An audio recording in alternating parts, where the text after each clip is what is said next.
खरं सांगू मित्रांनो, डोळे पाणावले. पेनमध्ये शाई भरून घेण्यासाठी दुकानदाराच्या समोर रांग लागलेली आमची पिढी. दुकानदार ही शाईचे थेंब मोजून पेनमध्ये टाकायचा. आधीच होल्डर उघडून ठेवायचे आणि नंतर उभे राहायचे. कधी शाई हातात वर सांडायची, ती तशीच डोक्याला पुसायची. कधी शर्ट खराब व्हायचा तर कधी चड्डी. या रांगेतूनच आमच्या पिढीला सहनशील बनवलं. तो शाई मिळाल्याचा आनंद भारीच होता. शाळेत तर काही बोलायची सोयच नव्हती. कान धर, कोंबडा हो, बेंचवर उभे राहा, अंगठे धर, वर्गाबाहेर उभे राहा, अशा सगळ्या शिक्षा निमूटपणे हसत खेळत सहन केल्या. शिक्षकांच्या सपासप छड्या खाल्ल्या. यातून ही सहनशीलता वाढली. पण त्या शिक्षणाची गोडी पण न्यारीच होती. जुन्या कपड्याची शिवून घेतलेली दप्तरे वापरलेली आमची पिढी.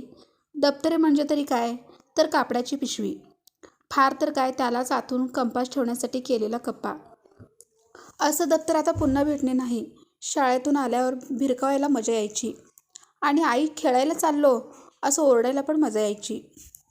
वॉटर बॅग नावाचा प्रकार तर अस्तित्वातच नव्हता. सरळ जाऊन शाळेतील हौदाच्या नळाला तोंड लावून पाणी प्यायचे. हौद धुतले आहे का नाही, पाणी स्वच्छ आहे का नाही, हा विचार मनात नसायचा. पण पूर्ण तहान भागायची. शर्ट वर करून किंवा शर्टच्या बाहेरला तोंड पुसायचं. शाळेत पायीच जाणारी आमची पिढी. सायकल म्हणजे चैन असणारा तो काळ. सायकल असली तरी सारखी सारखी चैन पडणारा तो काळ. ती चैन बसवताना नाकी नऊ यायचे आणि हाताबरोबर तोंडही काळे व्हायचे. काळे हात मातीने पुसायला भारीच मजा यायची. जुन्या सायकलच्या खरेदी विक्रीचे व्यवहार जोरात चालायचे. कुणाची सायकल विक्रीला आहे याचा शोध घेतला जायचा. 10 वेळेस भेटून मध्यस्थ टाकून घासाघीस करून मग किंमत ठरवली जायची. आधीमधून हाफ पॅन्डल, मग हळूहळू टांग मारायची, मगच नंतर डबल सीट. 10वीपर्यंत सगळ्या वर्गाला पुढच्या वर्गातील हुशार मुलं माहिती असायची. चांगल्या स्थितीतील पुस्तके कुणाकडे सापडतील याचा 2-4 महिने आधीच शोध घेतला जायचा. ज्याच्याकडे पुस्तके असतील त्याच्याकडे चकरा मारल्या जायच्या आणि वशिला लावला जायचा. पुस्तके व्यवस्थितरित्या पाहिली जायची आणि मग त्यावर त्याची किंमत ठरवली जायची. शक्यतो निम्म्या किमतीत व्यवहार ठरला जायचा. पुस्तके मिळाली की स्वर्ग 2 बोटे उरायचा. कवर घालायला झिंग असायची. जुन्या वह्या सगळ्या जपून ठेवल्या जायच्या. वह्या वापरतानाही जपूनच वापरल्या जायच्या. जास्तीत जास्त कोरी पाने ठेवली जायची.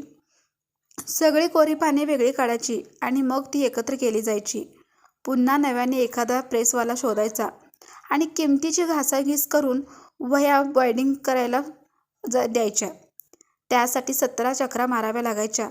उद्या या, परवा या, अजून झाल्या नाहीत, नंतर या, असं बरेच दिवस चालायचं. शेवटी एकदाच्या वह्या मिळाल्या की उड्या मारत घरी यायचं. एखादी वही पाहिजे असेल तर त्यासाठी आईकडून वशिला लावायचा. 10 वेळेस मागणी करावी लागायची. यातूनच नकार पचवायला शिकलो आम्ही आणि सहनशीलताही वाढली. वर्षभरात कपड्याचे 2च जोड मिळायचे. त्यातला एक शाळेचा असायचा तर दुसऱ्यासाठी दिवाळीच्या सणाची वाट बघावी लागायची. तोपर्यंत ठिगळ लावलेले शर्ट, चड्ड्या वापराव्या लागायच्या. विशेष म्हणजे याचे कोणालाही काहीही वाटायचे नाही. दिवाळीचे कपडे मात्र जपून जपून वापरायचे. मागितलं की हजर, असं कोणालाच काही मिळाले नाही. यातूनच नकार स्वीकारण्याची सवय लागली. बरं, त्या काळातील पालकाच्या मानसिकतेनुसार उच्च आर्थिक परिस्थितीतील घरातील पोरांनाही अशीच वागणूक होती. त्यात गरीब श्रीमंत असा भेदभाव नव्हता. पोराचे सगळे मित्र माहिती असायचे. कुठे जातो, काय करतो यावर नजर असायची. चुकला की पाहिले कानपटाखाली वाजवायचे. उगाचच लई लाड नव्हते, कामापुरतेच कौतुक असायचे. त्यामुळे पोराचे पाय जमिनीवरच राहायचे. मोठ्यांचा धाक होता, दडपण होते, मान सन्मान होता. पोरगं इकडं तिकडं दिसलं तर 10 जण विचारायचे, काय रे, तो अमक्याचा ना, इकडे काय करतोस? उलट उत्तरे देण्याची बिशात नव्हती.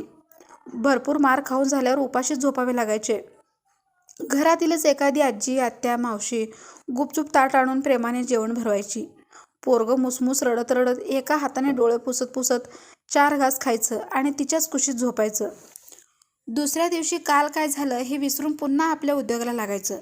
आपण म्हणू तसेच होईल असे नाही, हे पोराच्या लक्षात यायचे. त्याच्यात नकार पचवण्याची क्षमता आपोआपच निर्माण व्हायची. हे केले तर ते देईल अशी कुठलीही प्रलोभना नव्हती.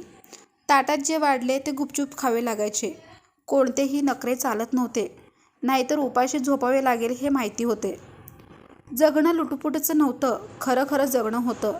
आभासी जग नव्हतं, जीवाभावाचे मित्र होते. अवास्तव अपेक्षा नव्हत्या. कोणती स्वप्न पाहायची याचं भान होतं. पालकांनाही पोराचा वकूब माहिती असायचा, त्यामुळे त्यांच्याही अवास्तव अपेक्षा नसायच्या. काळ बदलला आणि सगळंच बदललं. पण जीवनाच्या कोऱ्या कागदावर उमटलेले ते शाईचे डाग मात्र अजूनही तसेच आहेत. ते काही पुसता म्हणता पुसले जात नाहीत. या निळ्या शाईने सहनशीलता दिली, उज्ज्वल भवितव्य दिलं, लढण्याचं बळ दिलं. आत्महत्या हा विचारही आमच्या पिढीच्या मनाला हिशवत नव्हतं, कारण आम्ही अपमान गिळायला वर्गातच शिकलो. शाळेतला अपमान हा समाजात मानसिक तोल सांभाळायला शिकवून गेला.